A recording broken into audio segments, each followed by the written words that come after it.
আসসালামু আলাইকুম everyone, welcome back to my channel. আজ আমি শেয়ার করব ইউনিক পদ্ধতিতে কাঁচামরিচ সংরক্ষণ রোজা এবং সারা বছরের জন্য।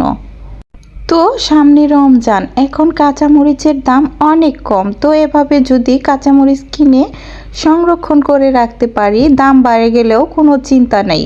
আমি আজকে ইউনিক পদ্ধতিতে কাঁচামরিচ সংরক্ষণ করে দেখে দিচ্ছি। ভিডিওটি স্কিপ না করে সাথেই থাকুন।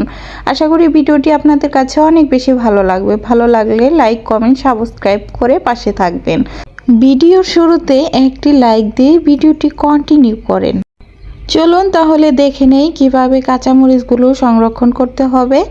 এখানে আমি 1 কেজি পরিমাণে কাঁচামরিচ নিয়েছি। এগুলো প্রথমে আমি বেছে নিব। কাঁচামরিচের বোঁটাটা আলাদা করে নিব। কাঁচামরিচের বোঁটাটা আলাদা করে নিলে কাঁচামরিচটা অনেক দিন ভালো থাকে। তো প্রথমে আমি কাঁচামরিচের বোঁটাগুলা ছাড়িয়ে নিব একটা একটা করে, আর যেগুলো একটু নষ্ট টাইপের সেগুলো আলাদা করে নিব, আর ভালো যেগুলো সেগুলো আলাদা করে নিব।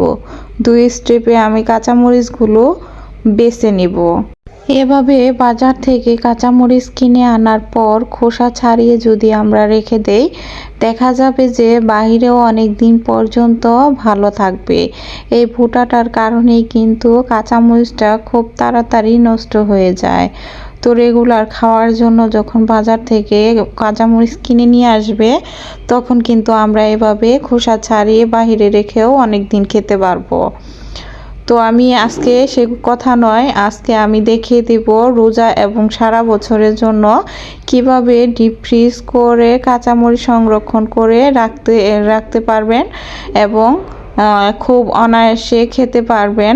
সেই সকল টিপসই আমি আজকে শেয়ার করব। প্রথমে আমি কাঁচামরিচগুলো বোটা ছাড়িয়ে নিচ্ছি।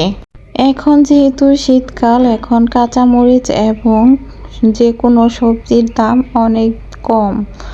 আর রমজান মাস চলে আসলেই কিন্তু কাঁচামরিচের দামটা অনেক বেড়ে যায়, আর রমজানের কিন্তু বেশি দিন বাকি নেই। এজন্য এভাবে প্রসেসিং করে যদি আমরা কাঁচামরিচগুলো সংরক্ষণ করে রাখি, তাহলে রমজান মাসে দাম বেড়ে গেলেও কোনো টেনশন থাকবে না, অনায়াসে বের করে খেতে পারবো।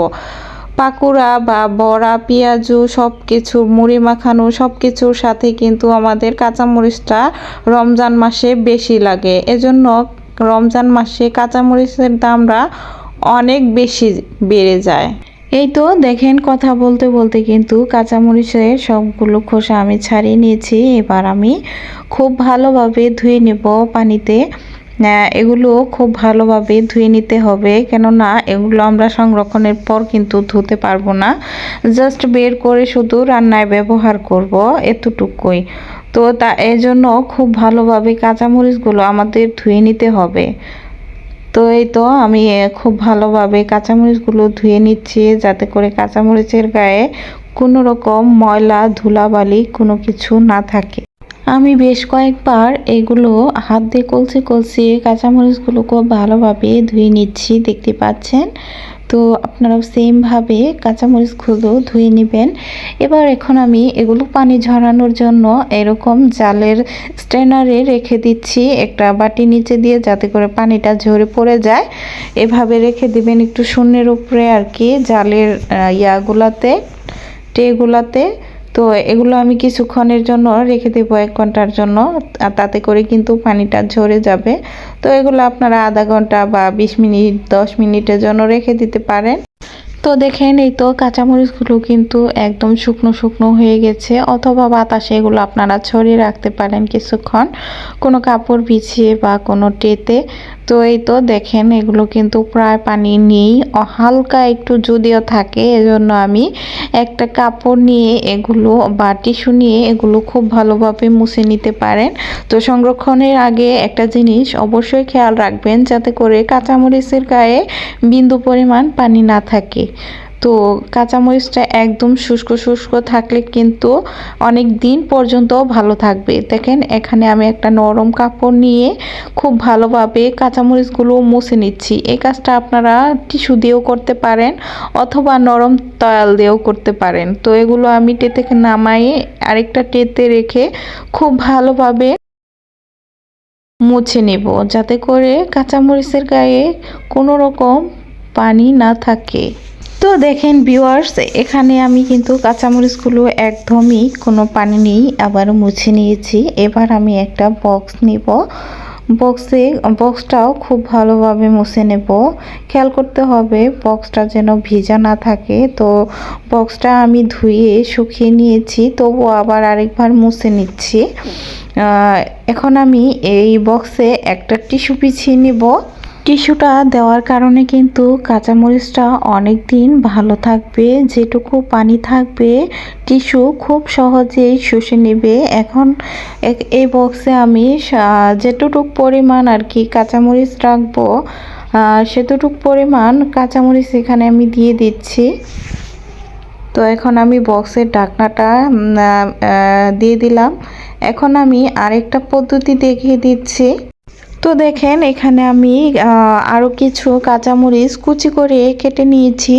এটা কিন্তু রমজানের জন্য পাকোড়া অথবা বিভিন্ন ধরনের আইটেম তৈরি করার জন্য যে কুচি করা কাঁচামরিচটা লাগে, সেজন্য কাঁচামরিচটা কুচি করে নিয়েছি। এটা কিন্তু খুব সহজেই বের করে আমরা পেঁয়াজুতে ব্যবহার করতে পারবো। এতে করে কিন্তু সময়টাও বেঁচে গেল।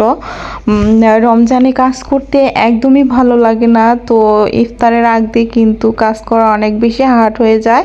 তো এভাবে যদি রমজানের আগে আমরা কাঁচামরিচগুলো এভাবে অথবা পেঁয়াজগুলো এভাবে সংরক্ষণ করে রাখি, তাহলে আমাদের কিন্তু কাজটা অনেক বেশি কমে গেল। এখন আমি একটা বক্স নিয়েছি ছোট সাইজের, ওয়ান টাইমের যে বক্সগুলো, এটাতে আমি টিস্যু বিছিয়ে দিলাম। এখন আমি এর মধ্যে কুচি করা কাঁচামরিচগুলো দিয়ে দিচ্ছি। আর এভাবে কাঁচামরিচটা সংরক্ষণ করলে কিন্তু আমরা পুরো রমজান মাস জুড়ে খেতে পারবো। তো দেখেন আমি এটা পুরোটাই বক্সে ভরে নিচ্ছি। এখন আমি এগুলো ডিপ ফ্রিজে রেখে দেব। আপনারা চাইলে এগুলো নর্মাল ফ্রিজে রেখেও কিন্তু এভাবে 1 মাস জুড়ে খেতে পারবেন। তবে ডিপ ফ্রিজে রেখে দিলে বছর জুড়ে সংরক্ষণ করা হবে। তো আমি ডিপ ফ্রিজে রেখে বের করে দেখিয়ে দিচ্ছি। তো দেখেন বন্ধুরা, এটা আমি ডিপ ফ্রিজ থেকে 2 দিন পর বের করে নিলাম। দেখেন কত সুন্দর রয়েছে। এটা কিন্তু যখন তখন কেটে রান্না করে ফেলতে পারেন। বেশিক্ষণ বাইরে রাখা যাবে না, যখন যেটুকু প্রয়োজন বের করে আবার ডিপ ফ্রিজে রেখে দেবেন। এতে করে 1 বছর পর্যন্ত ভালো থাকবে। দেখেন কুচি করা কাঁচামরিচগুলো কিন্তু একদমই একটার সাথে লেগে যায়নি। তো আজকের ভিডিওটি কেমন লেগেছে কমেন্ট বক্সে অবশ্যই জানাবেন। একটি লাইক দিয়ে দিবেন ভিডিওর শেষ পর্যায়ে এসেও। ভালো থাকবেন। আল্লাহ হাফেজ।